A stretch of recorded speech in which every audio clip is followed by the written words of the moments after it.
नमस्कार, मैं Rana Yashwant India news पर आपका स्वागत करता हूं। 2024 का चुनाव शुरू हो गया। पहले फेज़ का मतदान है।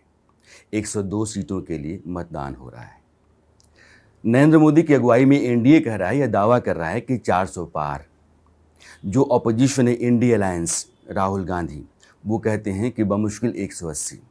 इस दौरान में कई सवाल उठे हैं, लेकिन ताज़ा मसला ये है कि दुनिया एक बड़े संकट के सामने खड़ा हो गई है। इजरायल ने ईरान के ऊपर जवाबी हमला किया है। रूस और यूक्रेन के युद्ध के बाद एक नए युद्ध की शुरुआत दुनिया को एक बड़े संकट में डाल सकती है। भारत वैसा देश है जो रूस और ईरान इन दोनों से तेल का आयात करता है बड़े पैमाने पर। आज मेरे साथ बातचीत के लिए केंद्रीय मंत्री अनुराग ठाकुर जी हैं। आपका इंडिया न्यूज़ में बहुत बहुत स्वागत है। धन्यवाद। ये कई मसले हैं देश से लेकर के और विदेशी मोर्चे तक। मोदी की सरकार ये कहती है कि हमने देश में तरक्की की रफ्तार ही नहीं बढ़ाई है, दुनिया के मोर्चे पर, मंच पर हमने भारत की साख और शक्ति दोनों बढ़ाई है। ये जो नया संकट है ईरान इजरायल का, इसको आप कैसे देखते हैं, सरकार कैसे देखती है? दो बातें।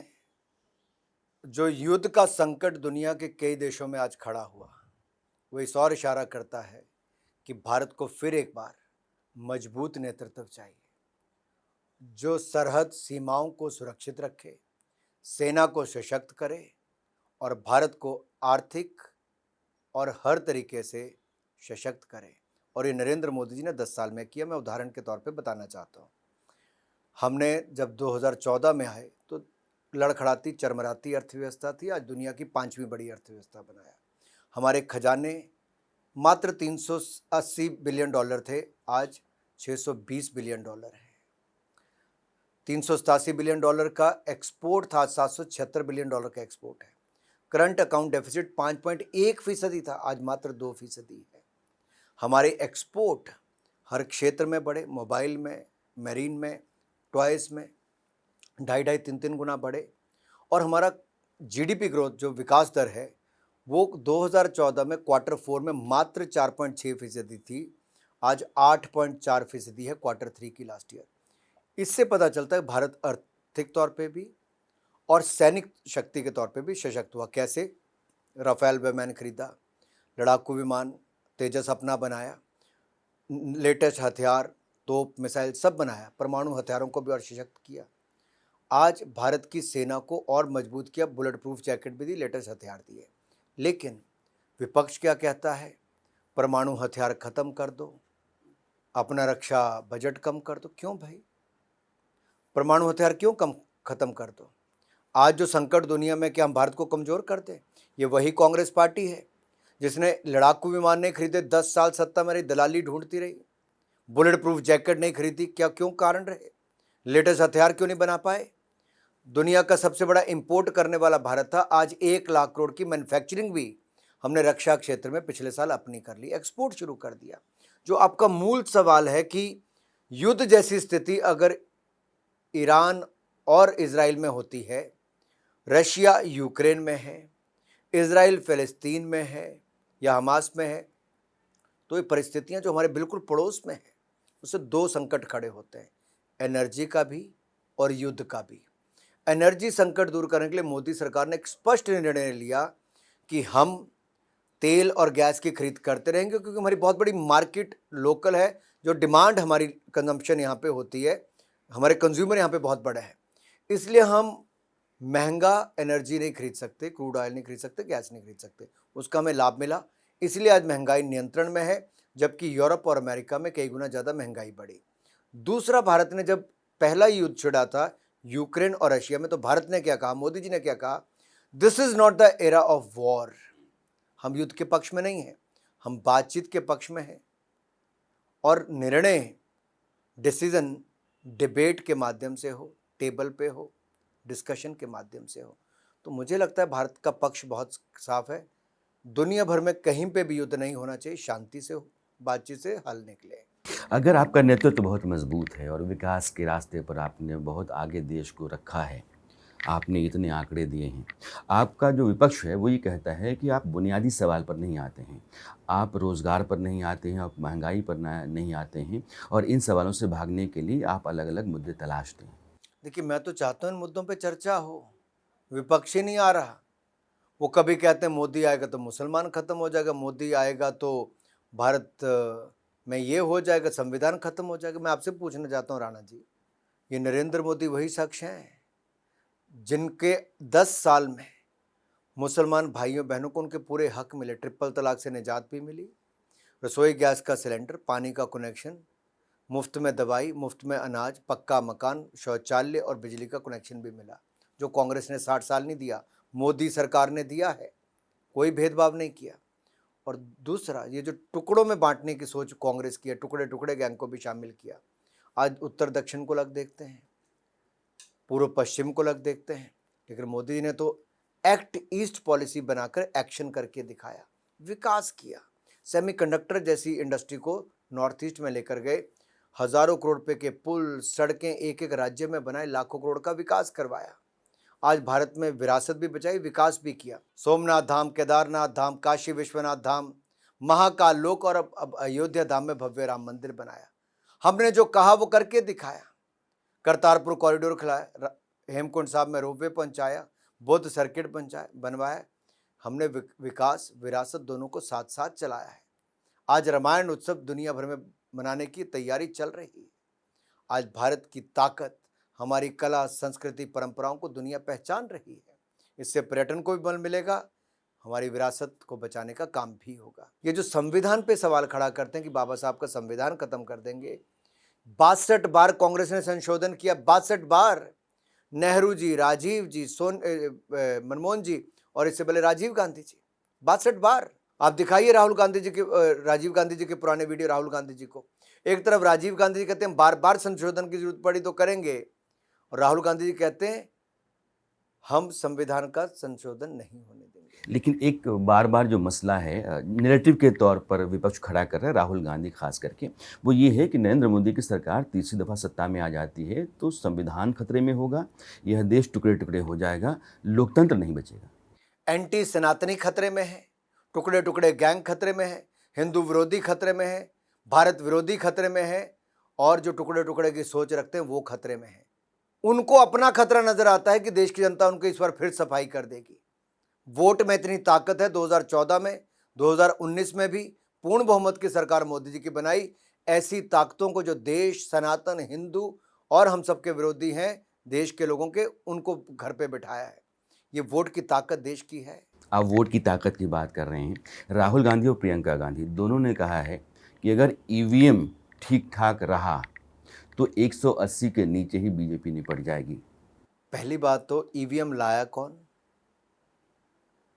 श्रीमान राहुल गांधी जी बताएं, ईवीएम लाया कौन?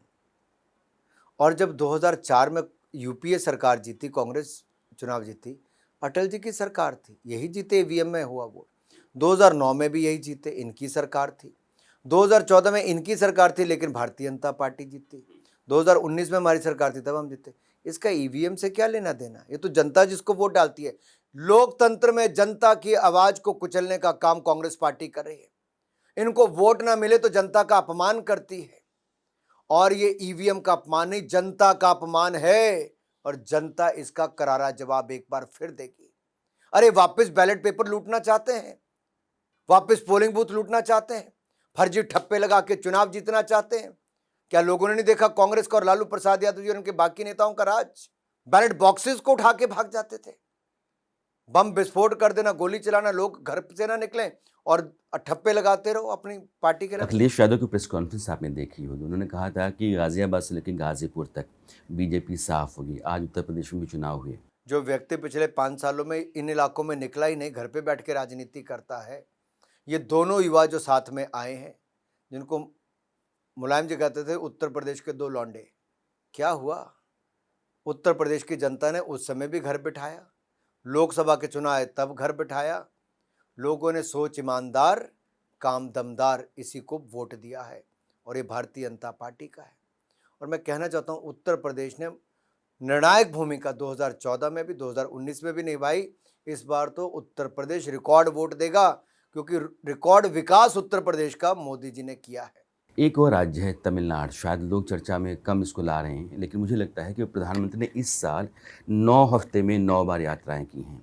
सेंगोल को नए संसद भवन स्थापित करना, काशी तमिल संगमम की स्थापना और बार बार तमिलनाडु की यात्राएं। आज तमिलनाडु का पूरा का पूरा चुनाव खत्म हुआ 39 की 39 सीटों पर। तमिलनाडु से अनुराग ठाकुर को, चूंकि आप पार्टी के कैंपेन में भी हिस्सा रहे हैं, आप स्टार प्रचारक भी हैं, क्या उम्मीद करते हैं आप? हम इस बार इतिहास रचेंगे। भारतीय जनता पार्टी वहाँ पे रिकॉर्ड वोट शेयर भी लेगी और सीटें भी। मैं इसलिए कह रहा हूँ, वहाँ पे एआईडीएमके और डीएमके की राजनीति से लोग त्रस्त आ चुके हैं, विकल्प चाहते हैं। विकल्प के रूप में उनको भारतीय जनता पार्टी और एनडीए नजर आती है, जहाँ उनको लगता है कि हमारी आवाज़ यहाँ से देश में भी पहुँचेगी, क्योंकि डीएमके और एआईडीएमके के सांसद तो अपने तक ही सीमित रह जाते थे। ये परिवारों तक सीमित पार्टियां हैं, वो देश के साथ आगे बढ़ना चाहते। कच्चा तीवू आइलैंड कैसे इंदिरा जी ने दे दिया और डीएमके चुप बैठी रही, हाथ में हाथ मिला के बैठी रही। क्या हुआ? क्या मछुआरों को याद नहीं आई? क्या तमिलनाडु और भारत की याद नहीं आई? मैं कारण पूछना चाहता हूँ। अरे मोदी जी ने तो सौराष्ट्र तमिल संगमम, काशी तमिल संगमम, यही नहीं, नया संसद भवन में सेंगोल की स्थापना करना और तमिलनाडु से ही बुलाना पूजा पाठ के लिए भी, बाकी सब धर्मों के लोगों को बुलाना। ये ओबीसी वर्ग से थे, ये तो किसी ने जाना नहीं। तो हम तो इनकी तरह राजनीति नहीं करते कि ये कि वो, लेकिन तमिलनाडु को जितना मान सम्मान मोदी जी ने दिया, और अब तिरुवल्लुवर कल्चरल सेंटर्स दुनिया भर में स्थापित, रामायण उत्सव दुनिया भर में करना, रामलला की जन्मभूमि में भव्य राम मंदिर के बाद प्राण प्रतिष्ठा समारोह से पहले मोदी जी जितने मंदिरों गए उसमें ज्यादातर दक्षिण भारत के थे, तमिलनाडु के ज्यादा थे। वहां पे रुकना रामेश्वरम में भी, जमीन पे सोना। साहब 11 दिन एक अन्न का दाना ना खाए बिना मोदी जी ने प्राण प्रतिष्ठा जो की है, उसमें मैं कहूँगा ये अनुष्ठान जो मोदी जी ने लिया शायद कोई और कर नहीं सकता था। तमिलनाडु की राजनीति का एक बड़ा हथियार रहा है द्रविड़ मूवमेंट, या एक अलग तरह का स्प्लिट। नरेंद्र मोदी ने बहुत सोच समझ करके उसको सनातन से जोड़ा है और एक नए तरह की जागरूकता तमिलनाडु के भीतर पैदा करने की कोशिश की है। तो क्या ये सनातन है नरेंद्र मोदी का, वो द्रविड़ का जवाब है? देखिए, मोदी जी ने विकास किया है तमिलनाडु का। चेस ओलंपियाड दिया, खेलो इंडिया यूथ गेम्स दिया, भारी इंडस्ट्रीज दी, एफडीआई दिया, सब कुछ दिया। हमने नेशनल हाईवे से लेके वंदे भारत से लेके एयरपोर्ट तक सब कुछ किया। हम तो विकास कर रहे हैं, सबका साथ सबका विकास, एक नजरिए से सबको देखते हैं। लेकिन ये लोग क्षेत्र बोली इसके नाम पे बांटते हैं। अरे मोदी जी तो तिरुवल्लुवर जी की कविताओं को, because he was a great poet and philosopher, उनकी कविताओं को, उनकी अपनी बार बार भाषणों में देश विदेश में भी कहते हैं। इतना मान सम्मान किसने दिया? और मोदी ने कहा हमारी तमिल सबसे पुरानी भाषाओं में से एक दुनिया की, हमें इसको और मान सम्मान देना है और आगे बढ़ाना है। स्थानीय भाषाओं को हमने, चाहे टेस्ट देने की बात हो या नौकरी पाने की बात हो, हमने महत्व दिया। साहब ये कहाँ थे इतने साल तक? मोदी सरकार ने किया है, तो इनके पास तो कोई मुद्दा ही नहीं बचा। जब आप कच्चा तेलुगु की बात करते हैं तो कांग्रेस की तरफ से आता है कि नरेंद्र मोदी की सरकार में 2000 किलोमीटर की ज़मीन जो है चीन ने लेह लद्दाख जम्मू में मैं तरफ बड़ी ना ली। गंभीरता से आपके चैनल पे कह रहा हूँ, 1 इंच भूमि कोई भारत की नरेंद्र मोदी जी की सरकार में ना ले पाया है ना ले पाएगा। अरे जो चीन उस समय अतिक्रमण करने का प्रयास भी कर रहा था, भारतीय सेना ने मुंह तोड़ जवाब दिया, क्योंकि नरेंद्र मोदी जी की सरकार खड़ी थी। स्वयं प्रधानमंत्री जी सीमा पर गए, रक्षा मंत्री जी गए, लेकिन राहुल गांधी जी चीन के एम्बेसडर और चीन के अधिकारियों के साथ बंद कमरे में क्या कर रहे थे, ये देश को बताना चाहिए। कच्चा थीवू आइलैंड श्रीलंका को क्यों दिया, देश को बताना चाहिए। हजारों स्क्वायर किलोमीटर जमीन चीन ने एक्साइज से लेके बाकी सब पे कब्जा किया। पंडित नेहरू से लेके इंदिरा जी, राजीव जी तक क्यों हुआ, मनमोहन सिंह जी, सोनिया गांधी तक क्यों हुआ, देश को, कांग्रेस को बताना चाहिए। पाक अधिकृत कश्मीर क्यों कब्जा किया, जब 90,000 से ज्यादा सैनिक भारत के कब्जे में पाकिस्तान के थे, तब उसको वापस क्यों नहीं लिया? अभी आपने पीओके की बात की है। हाल में सरकार, खास करके प्रधानमंत्री, रक्षा मंत्री के हवाले से 2 तरह के बयान आए कि भारत के दुश्मन चाहे जहाँ कहीं भी होंगे, अगर दूसरे देश में होंगे तब भी घुस करके मारेंगे। और इस मामले को पाकिस्तान ने, पाकिस्तान के भीतर जो आतंकवादी मारे गए या दुनिया के दूसरे देशों में, खासकर कनाडा में मारे गए, उसको जोड़ा है भारत की एक प्लानिंग के साथ कि रॉ के ज़रिए हिंदुस्तान इस तरह की हत्याएं करवा रहा है। ये घुस के मारेंगे का मतलब पाकिस्तान ने ऐसे रखा है। देखिए, पाकिस्तान बोले सो बोले, पाकिस्तान की भाषा जब भारत के कुछ विपक्ष के नेता बोलते हैं तो उनकी सोच पर ही प्रश्न चिन्ह खड़े होते हैं।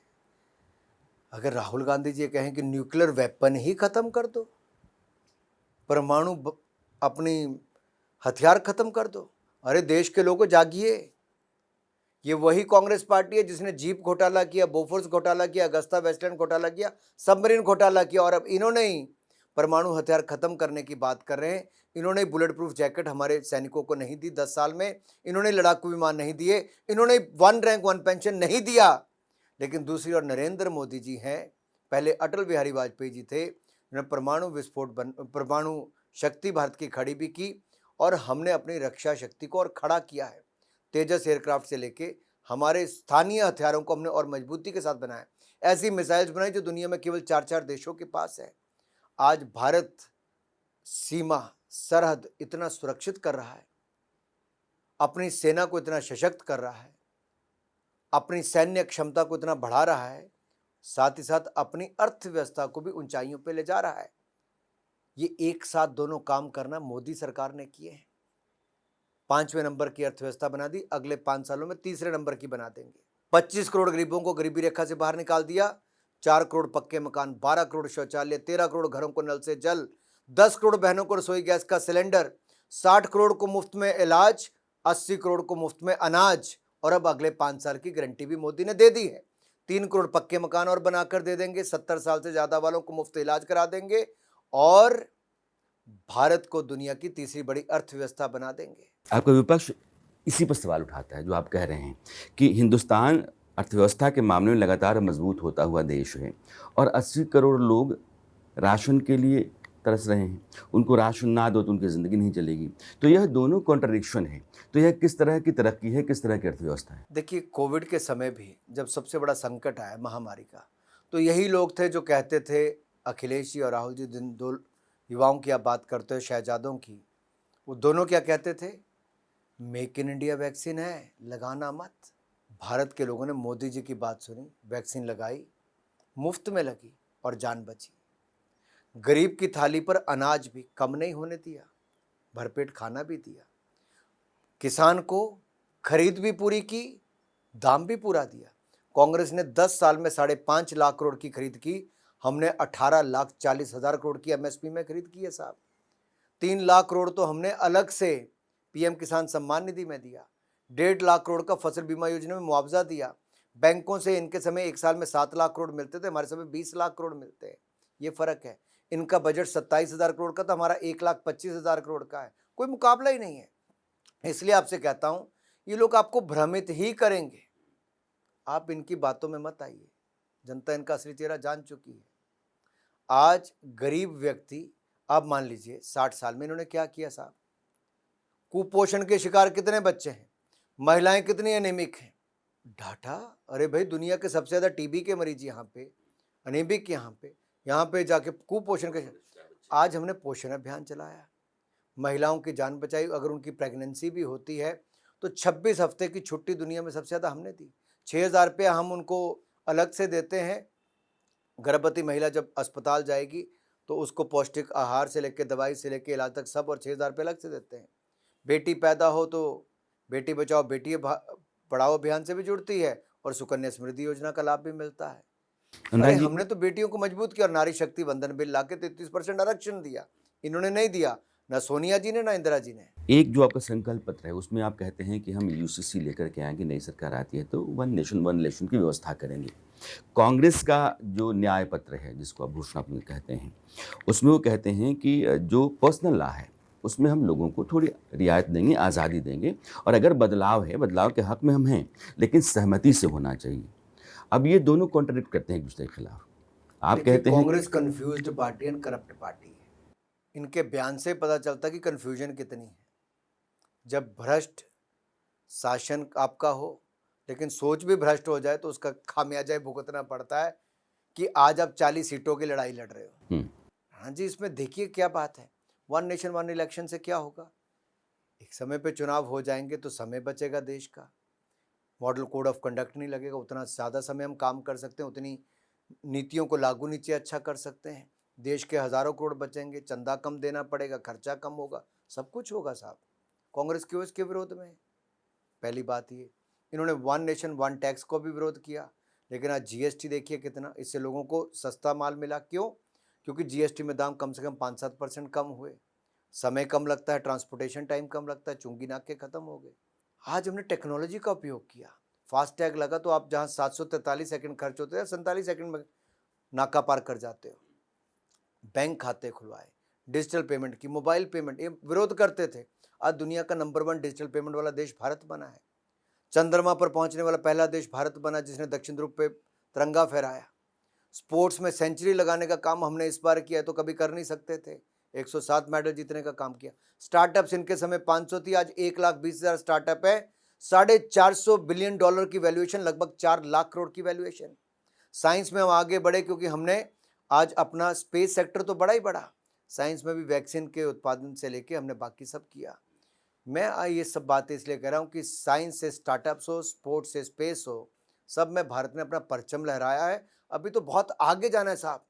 अभी तो 10 सालों में हमने मजबूत नींव रखी है, इनके भ्रष्ट शासन से छुटकारा दिलाया है।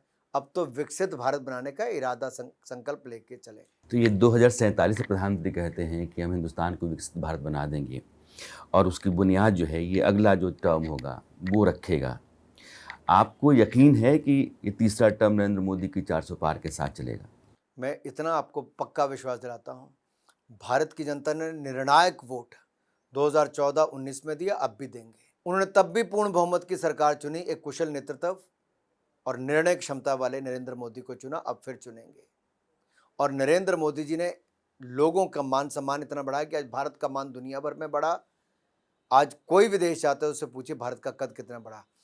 यूक्रेन के युद्ध में 27,000 विद्यार्थियों को, भारतीयों को ऑपरेशन गंगा चलाकर तिरंगा हाथ में पकड़कर सुरक्षित निकाला। ये मोदी कर सकते थे, भारत कर सकता था।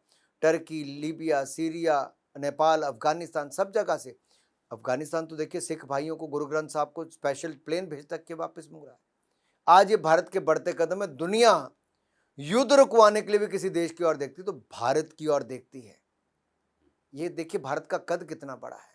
ये केवल मोदी जी का सम्मान नहीं, ये 140 करोड़ भारतीयों का सम्मान है। एक सवाल अभी दिल्ली में है। दिल्ली की सरकार के मुख्यमंत्री अरविंद केजरीवाल तिहाड़ में बंद हैं।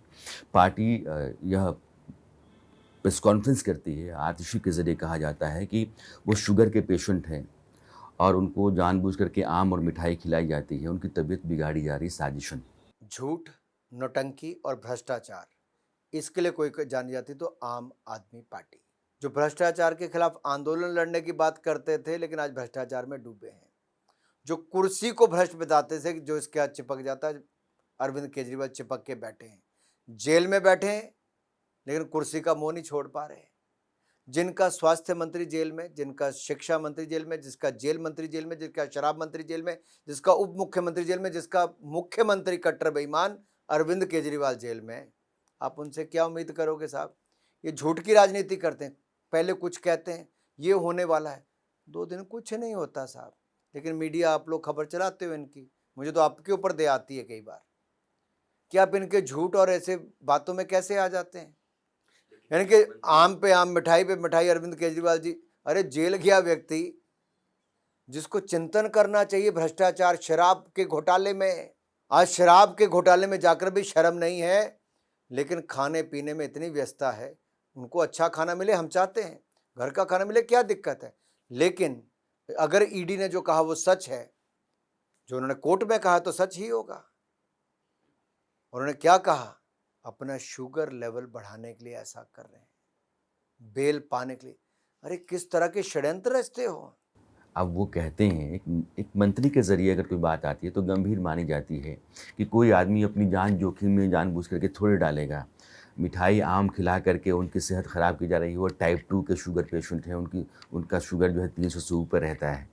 अब इस तरह के आरोप लगते हैं तो चिंता तो लाजमी है कि आप लोग भी होनी चाहिए। अरविंद केजरीवाल जी और इनकी पार्टी ने सच कब बोला, जरा ये बता दीजिए, कब बोला सच? ये जो कहते हैं कि मेरे पास मेरा ट्रेल नहीं है, कोई पैसे की बरामदगी नहीं है, हमारा कहीं कोई नाम नहीं है, आप ये मुझे पॉलिटिकल बताइए, दुनिया कॉन्स्पिरेसी का है। कौन सा ऐसा अपराधी, कोई चोर, कोई भ्रष्टाचारी है जो कहता है कि मैंने अपराध नहीं किया?